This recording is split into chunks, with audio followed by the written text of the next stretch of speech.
오늘은 광복 79주년 기념 주일입니다. 민족운동가이자 시인이었던 심훈의 그날이 오면이라는 시를 먼저 읽어드리면서 설교를 열도록 하겠습니다. 그날이 오면은 삼각산이 일어나 더덩실 춤이라도 추고 한강물이 뒤집혀 용서숨 칠 그날이 이 목숨이 끊어지기 전에 와 주기만 할 양이면 나는 밤 하늘에 나르는 까마귀와 같이 종로의 인경을 머리로 들이받아 울리오리다.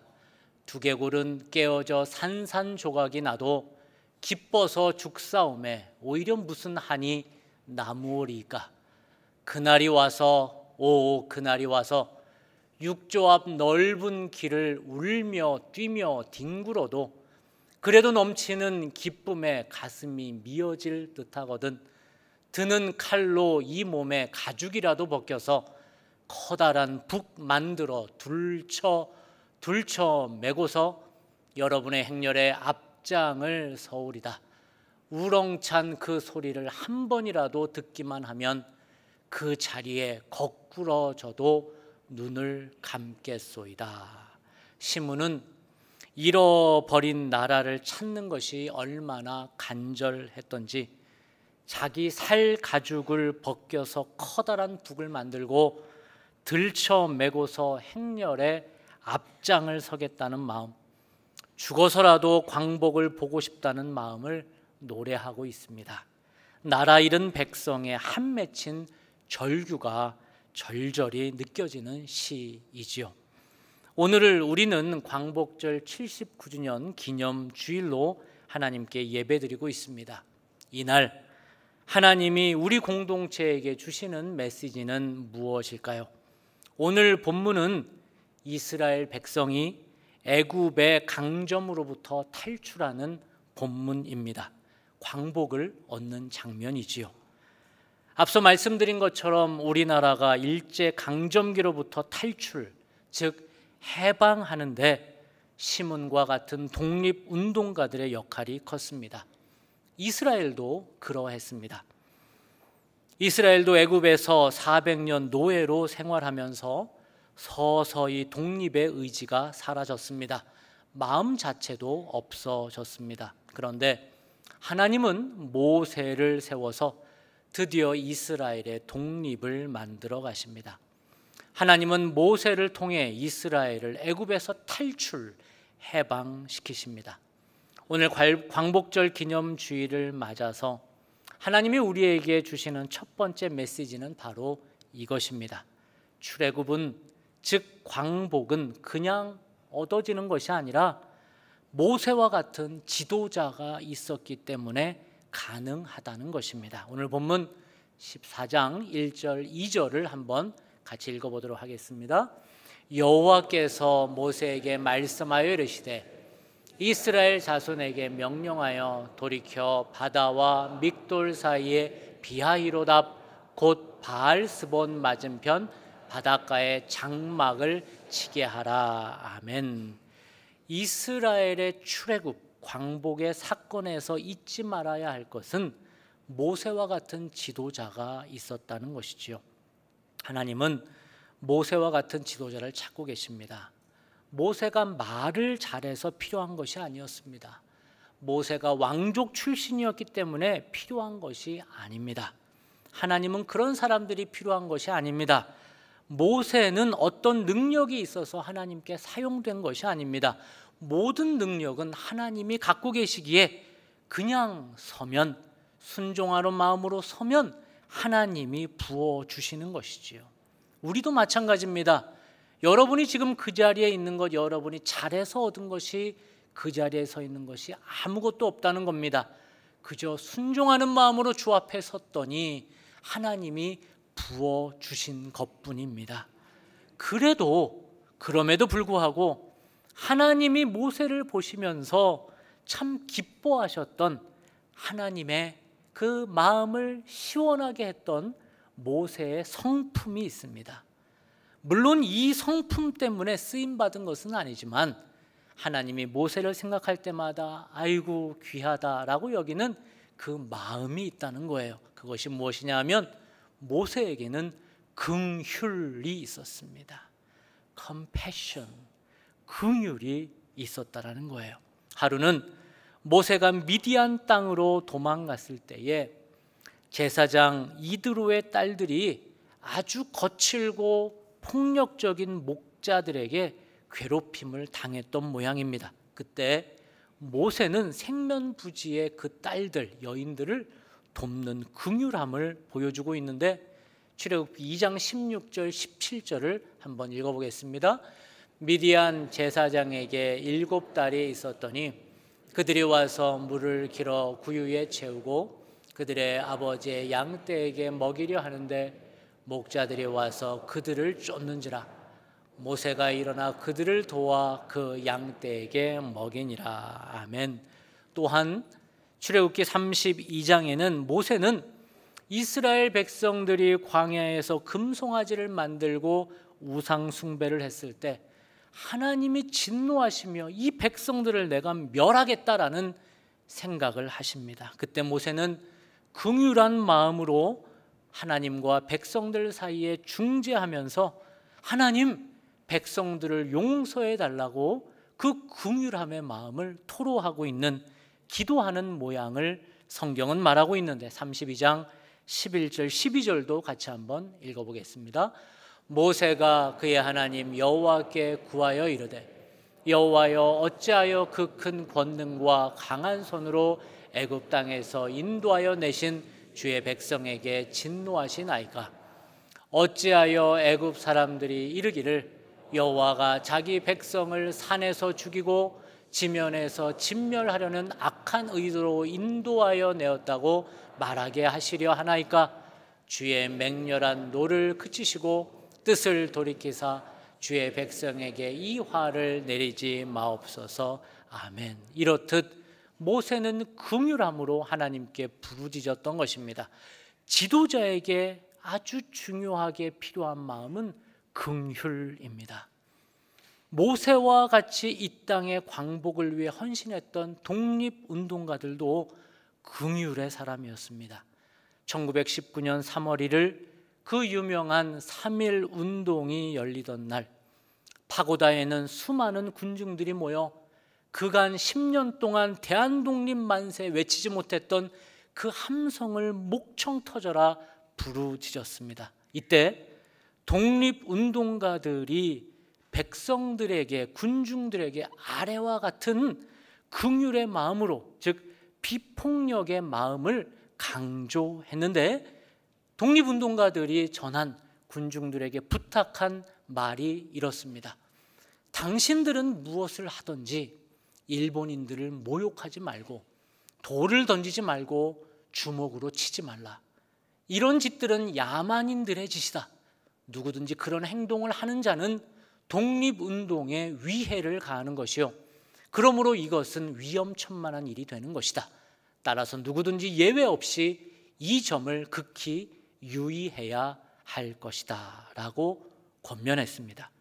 어찌 내 가족을 유린한 일본인들에게 이렇게 할 수 있었겠습니까? 우리 민족의 지도자들에게는 그럼에도 불구하고 이런 긍휼함이 있었다는 것입니다. 이렇게 하나님은 지금도 긍휼함을 가진 지도자를 찾고 계십니다.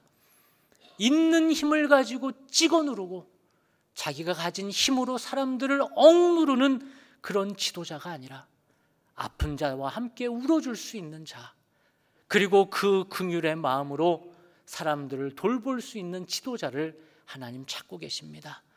권위주의로 어깨에 뽕 들어간 사람 말고 권위, 건강한 우리 아버지들과 같은 따뜻함, 그리고 울타리를 쳐줄 수 있는 건강한 권위를 가진 자를 하나님은 찾고 계십니다. 오늘 파리올림픽이 폐막을 하죠. 우리 선수들 대단하답니다. 우리의 더운 여름을 아주 시원하게 해준 사람들입니다. 여러분들은 올림픽 경기 중에 어떤 장면이 가장 기억에 남습니까? 저는 배드민턴의 안세영 선수의 용기 있는 인터뷰가 기억에 납니다. 그간 얼마나 부상으로 힘들었는지 또 협회와의 갈등으로 애탔는지 그 마음을 용기 있게 말하더군요. 그런데 기자들은 안세영 선수가 협회와의 갈등으로 은퇴를 결정했다는 둥 가십거리들로 지변을 채웁니다. 그러자 안세영 선수는 자신의 SNS에 이런 글을 올립니다. 저의 인터뷰가 누군가와 전쟁하듯 이야기 드리는 부분이 아니라 선수들의 보호에 대한 이야기임을 이해해 주시기 바랍니다. 그리고 은퇴라는 표현으로 곡해하지 말아 주십시오. 제가 하고픈 이야기에 대해 한 번은 고민해 주시고 해결해 주시는 어른이 계시기를 빌어봅니다. MZ세대의 건강한 자기 표현을 가십거리로 치부하는 가짜 어른으로 인해 상처받은 안세영의 글입니다.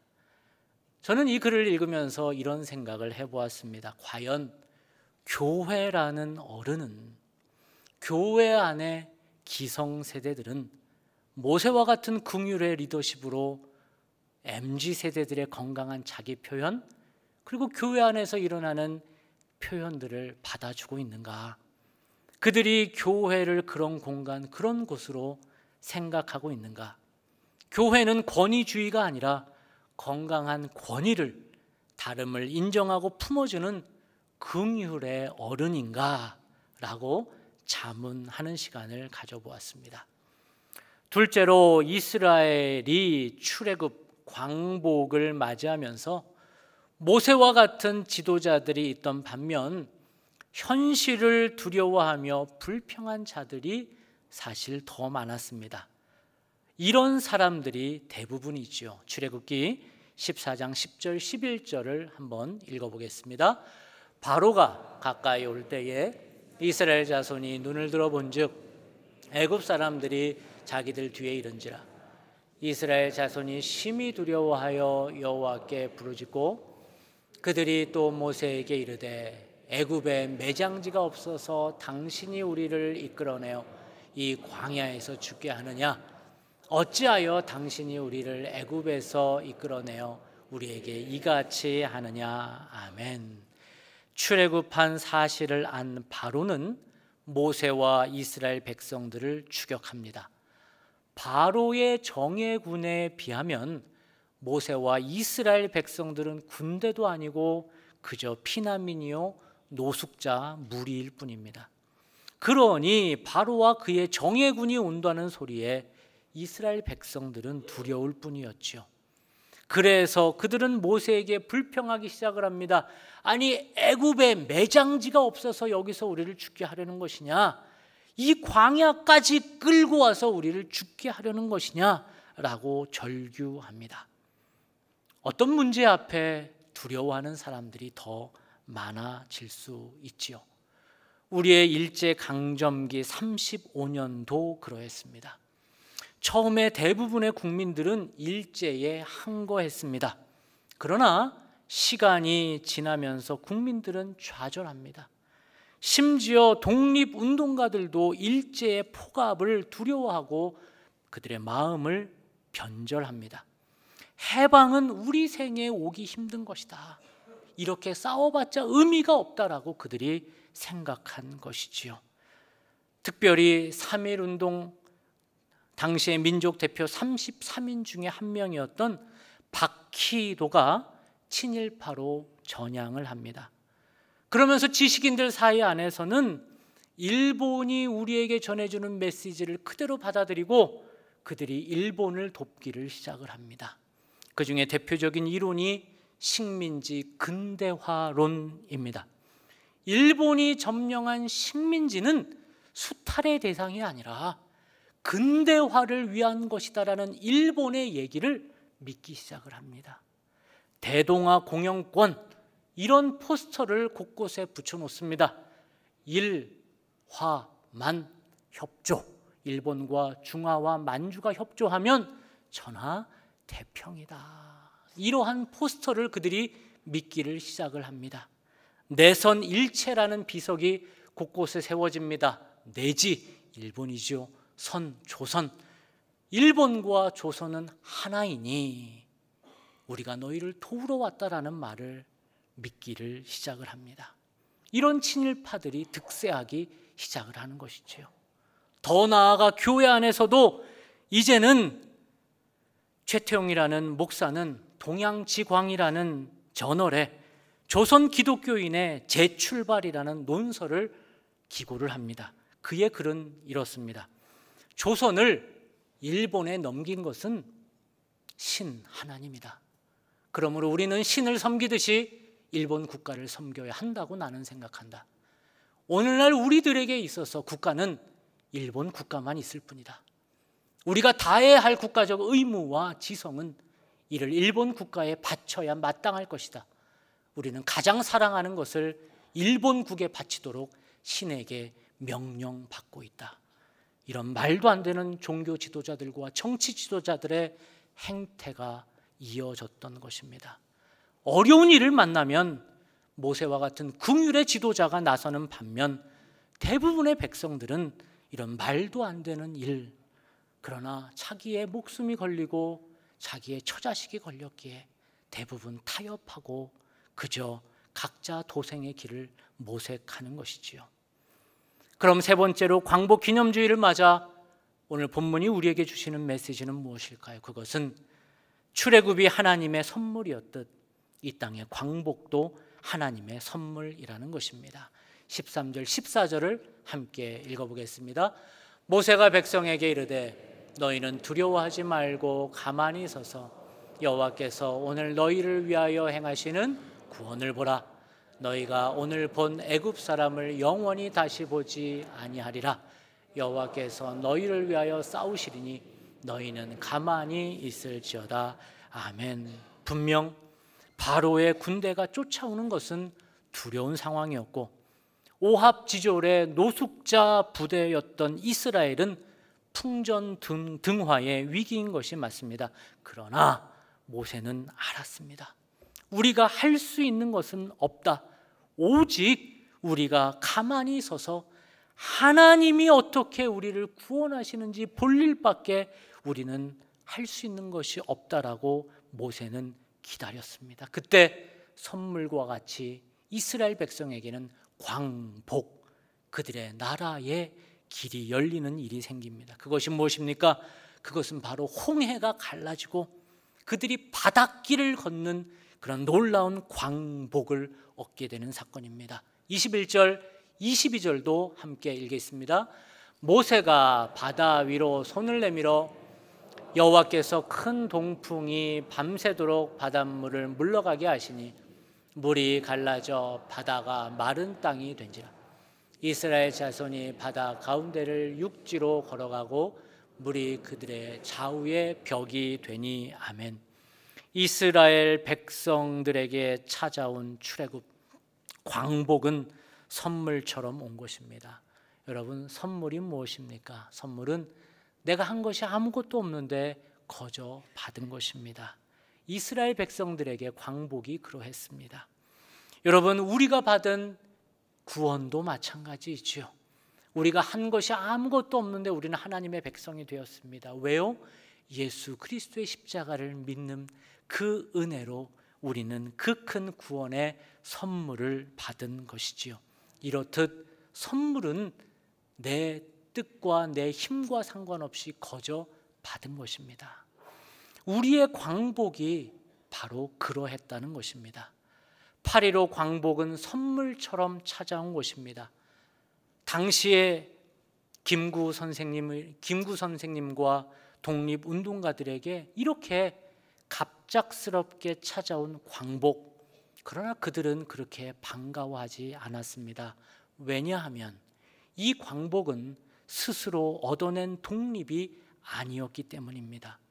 그렇다면 이렇게 광복이 될 수밖에 없었던 배후에 소련과 미국이 있었기에 결국 이 땅의 미래가 그들의 손에 쥐락펴락될 것을 김구 선생님은 걱정하셨던 것입니다. 그러면서 백범일지에 그는 이렇게 자신의 마음을 토로했습니다. 외적이 항복한답니다. 이 소식은 내게 희소식이라기보다는 하늘이 무너지고 땅이 꺼지는 일이었다. 수년 동안 애를 써서 참전을 준비한 것도 모두 허사로 돌아가고 말았다. 그는 이 독립은 하늘이 무너지고 땅이 갈라지는 느낌이라고 말하고 있습니다. 극우주의자들 역시 마찬가지였습니다. 일제 강점기의 친일 행각을 벌이면서 식민지 근대화론에 편승해서 한 자리씩 해먹었던 친일파들, 이제 광복이 되면서 그들은 밥그릇을 뺏길 위기가 되었죠. 그래서 그들 역시 이 광복을 그리 반가워하지 않았던 것입니다. 이렇듯 광복은 갑작스럽게 찾아왔기에 극우주의자들에게도 부담이었고, 또한 김구 선생님 독립운동가들에게도 원치 않았던 것입니다. 그러나 몇십 년이 지난 후에 이것을 믿음으로 고백한 한 어른이 계신데, 그 어른이 하나님의 뜻이 어떻게 대한민국에서 펼쳐지는지를 써내려가는 뜻으로 본 한국 역사라는 책에서 함석헌 선생은 우리나라의 광복을 이렇게 이야기하고 있습니다. 이 해방은 도둑같이 왔다는 것이다. 왜 갑자기 하늘에서네요. 왜 갑자기 하늘에서 떨어졌을까? 그것은 그러므로 섭리는 이 나라의 해방을 누구의 손에도 맡기지 않기로 하였다. 그 때문에 이 해방은 민족주의자가 한 것도 아니요, 공산주의자가 한 것도 아니요, 전체주의자가 한 것도 아니요, 무정부주의자가 한 것도 아니다. 이 해방의 원동력이나 방략이 어떤 종교에서 나왔다고 할 수도 없고 어떤 교육에서 나왔다고 할 수도 없다. 공정하게 사실을 사실로 보는 한 이것은 아무 인적 노력에 돌릴 수 없고 부득이 하나님께 돌릴 수밖에 없이 되었다. 그렇게 되면 그때 민중의 마음에서 나올 것은 감사밖에 없다라는 것입니다. 함석헌 선생은 이 광복이 선물로 온 것에 감사하고 있습니다. 즉 진보주의자와 보수주의자 어느 한쪽이 만들었다면 그들이 주장하며 그들의 목소리로 이 땅이 덮였을 텐데 그렇지 않았다는 것이죠. 그런데 그럼에도 불구하고 이 땅은 함석헌 선생이 걱정했던 것처럼 여전히 이념의 갈등, 색깔론의 공격, 지역과 세대 간의 갈등으로 여전히 몸살을 앓고 있습니다. 그러나 우리는 광복이 선물로 왔다는 것을 기억해야 합니다. 이 선물은 진보 진영에서 혹은 보수 진영에서 만든 것이 아니라 하늘에서 왔다는 것입니다. 마치 이스라엘 백성이 바로의 군대의 추격 앞에 어찌하지 못했을 때 홍해가 갈라지는 기적, 그 선물을 하늘로부터 받은 것처럼 우리의 광복 역시 하늘로부터 온 것이기에 이제 우리가 할 수 있는 것은 감사밖에 없는 것입니다. 이 땅에 광복을 주신 하나님께 감사를, 그리고 이 땅을 지금까지 이렇게 멋진 나라로 만들어 주신 하나님께 감사를 올립시다. 그래서 홍해를 건넌 모세는 하나님께 이렇게 홍해를 건너면서 감사의 찬양을 15장 1절 2절을 드렸는데 함께 읽어보겠습니다. 이때 모세와 이스라엘 자손이 이 노래로 여호와께 노래하니 일러스되 내가 여호와를 찬송하리니 그는 높고 영화로우시며 말과 그 탄자를 바다에 던지셨음이로다. 여호와는 나의 힘이요 노래시며 나의 구원이시로다. 그는 나의 하나님이시니 내가 그를 찬송할 것이요 내 아버지의 하나님이시니 내가 그를 높이리로다. 아멘. 오늘 우리는 79주년 광복절 기념 예배로, 감사 예배로 하나님께 드리고 있습니다. 말과 그 탄자를 바다에 던지신 하나님, 일제와 그 잔존 세력을 광복과 함께 바다에 던지신 하나님, 앞으로 청산시켜 주실, 남아있는 그 세력들까지 청산시켜 주실 하나님을 찬양합니다.